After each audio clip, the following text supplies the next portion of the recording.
अस्सलाम वालेकुम। आप जो है फ़ेसबुक के ज़रिए रियल इस्टेट में किस तरह मार्केटिंग कर सकते हैं, ये मेरा पेज है। अब ये जाएंगे हम प्रोफेशनल डैशबोर्ड में। यहाँ पे हम देख रहे हैं, यहाँ पे फ्री में ये रीच आई है। यहाँ पे मैंने कोई ऐड वगैरह नहीं लगाया है, यहाँ पे ना कोई बूस्ट किया है। और देखते हैं कौन सी पोस्ट में आई है।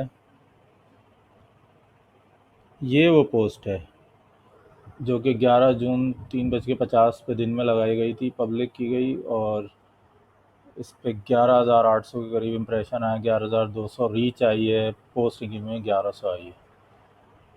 तो वैसे भी अगर आप बूस्ट करते हैं, ऐड लगाते हैं, तो उसमें वो तकरीबन 1 रुपये पर पर्सन के हिसाब से चार्ज करते हैं आपसे।